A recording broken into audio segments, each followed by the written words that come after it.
মেসেঞ্জারে নেটওয়ার্ক সমস্যা অথবা মেসেঞ্জারে কানেক্টিং সমস্যা, এই সমস্যাগুলো কিভাবে সমাধান করবেন? দেখুন, আপনার মোবাইলে পর্যাপ্ত পরিমাণে ইন্টারনেট থাকা সত্ত্বেও অনেক সময় দেখা যায় নেটওয়ার্ক সমস্যা দেখা দেয় মেসেঞ্জারে। আবার দেখায় মেসেঞ্জার কানেক্টিং প্রবলেম। ঠিক আপনার মেসেঞ্জারে যদি এরকম সমস্যা থেকে থাকে তাহলে কিভাবে সমাধান করবেন এই ভিডিওটির মাধ্যমে আপনারা খুব সহজে জানতে পারবেন। এই ভিডিওটিতে আমি আপনাদের দেখাতে চলেছি মেসেঞ্জারে কানেক্টিং প্রবলেম কিভাবে সমাধান করতে হয়। তো মূল ভিডিওতে যাওয়ার আগে ছোট্ট একটা রিকোয়েস্ট করব, ভিডিওটিতে একটা লাইক দিয়ে দিবেন আর ভিডিওটি শেয়ার করে আপনার ফেসবুক টাইমলাইনে রেখে দিবেন, কারণ প্রয়োজনের সময় আপনিও কাজে লাগাতে পারবেন। তাহলে চলুন সম্পূর্ণ ভিডিওটি মনোযোগ সহকারে দেখতে থাকুন। তাই আপনার মোবাইলের মেসেঞ্জারের ইন্টারনেট প্রবলেম সমস্যার সমাধান করার জন্য এখান থেকে যে কাজটি করবেন, এখান থেকে সর্বপ্রথম আপনাদের মোবাইলের সেটিংসটি ওপেন করে নেবেন। এখানে আপনার মোবাইলের সেটিংস ওপেন করে নিলে এখানে আপনারা পেয়ে যাবেন অ্যাপ অ্যান্ড নোটিফিকেশান, অথবা আপনার মোবাইলে অ্যাপ ম্যানেজমেন্ট নামের এই অপশানটি থাকতে পারে। অ্যাপ ম্যানেজমেন্ট অথবা অ্যাপ অ্যান্ড নোটিফিকেশান যেটাই থাকে আপনারা এখানে এই অপশানের উপর ট্যাপ করে এখানে আপনারা পেয়ে যাবেন সি অল অ্যাপস, অথবা আপনার মোবাইলে অ্যাপ লিস্ট এই অপশানটি থাকতে পারে। যেটাই থাক আপনারা এই অপশানের উপর ট্যাপ করলে এখানে আপনারা যতগুলো অ্যাপ্লিকেশান ইনস্টল করে রেখেছেন সবগুলো অ্যাপ্লিকেশান চলে আসবে।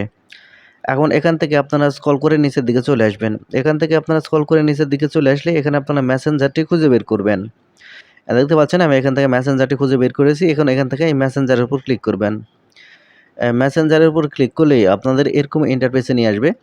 এখন এখান থেকে একটু স্ক্রল করে চলে আসবেন। একটু নিচের দিকে আসলে এখানে পেয়ে যাবেন স্টোর অ্যান্ড ক্যাশ নামের অপশান। আপনারা এখন এখান থেকে স্টোর অ্যান্ড ক্যাশ এই অপশানের উপর ট্যাপ করবেন। স্টোর অ্যান্ড ক্যাশ এই অপশানের উপর ট্যাপ করলে আপনাদের এরকম ইন্টারফেসে নিয়ে আসবে। এখানে আপনারা দেখতে পাবেন ক্যাশ ডেটা, যেটা আপনাকে ক্যাশ ক্লিয়ার করতে হবে। সেজন্য এখানে দেখতে পাবেন এই ক্যাশ ডেটা। আর ক্যাশ ক্লিয়ার করার জন্য আপনারা যে কাজটি করবেন, উপর থেকে ক্লিয়ার ক্যাশ, আপনারা এখন এখান থেকে ক্লিয়ার ক্যাশ এই অপশানের উপর ক্লিক করবেন। তাহলে আপনাদের যেই মেসেঞ্জারের ক্যাশ ডেটা আছে সেটা কিন্তু এখান থেকে ক্লিয়ার হয়ে যাবে। আর এখানে আপনারা দেখতে পাবেন ক্লিয়ার স্টোরেজ, ডান পাশে দেখতে পাচ্ছেন ক্লিয়ার স্টোরেজ। আপনারা যদি মেসেঞ্জারের পাসওয়ার্ড না জানেন তাহলে ক্লিয়ার স্টোরেজ করবেন না, কারণ ক্লিয়ার স্টোরেজ যদি আপনারা করেন তাহলে আপনাকে পাসওয়ার্ড দিয়ে আবার কিন্তু মেসেঞ্জার লগ ইন করতে হবে। সেই জন্য আমি বলবো যে আপনার পাসওয়ার্ড যদি না জানেন তাহলে ক্লিয়ার স্টোরেজ করবেন না, শুধু ক্লিয়ার ক্যাশ করে দেবেন। তারপরে এখান থেকে আপনারা ব্যাক বাটনে ক্লিক করে আসার পর এখানে আপনারা network and internet settings open করে দেবেন। আপনার মোবাইল থেকে network and internet settings open করে নিলে এখানে পেয়ে যাবেন সিম কার্ড অ্যান্ড মোবাইল নেটওয়ার্ক। আপনারা এখন এখান থেকে সিম কার্ড অ্যান্ড মোবাইল নেটওয়ার্ক এই অপশানের উপর ট্যাপ করবেন। সিম কার্ড অ্যান্ড মোবাইল নেটওয়ার্ক এই অপশানের উপর ট্যাপ করলে আপনার দুটি সিম শো করবে। এখন যে সিমে আপনার ইন্টারনেট আছে আর কি এমবি আছে সেই সিমটি এখান থেকে সিলেক্ট করবেন। সেই সিমটি সিলেক্ট করলে এরকম ইন্টারফেসে নিয়ে আসবে। এখন এখান থেকে সামান্য একটু স্ক্রল করে চলে আসবেন। এখানে আসলে আপনারা পেয়ে যাবেন ডেটা ইউজেস। আপনারা এখান থেকে এই ডেটা ইউজেস এই অপশানের উপর ক্লিক করবেন। ক্লিক করলে উপরে আপনারা গিয়ার আইকন দেখতে পাবেন, অর্থাৎ এখান থেকে আপনারা সেটিংস আইকন দেখতে পাবেন। এখন এখান থেকে এই সেটিংস আইকনের উপর ট্যাপ করবেন। সেটিংস আইকনের উপর ট্যাপ করলে এখানে দেখতে পাচ্ছেন ডাটা ওয়ারিং, মানে হচ্ছে এখান থেকে ডাটা ইউজ লিমিট।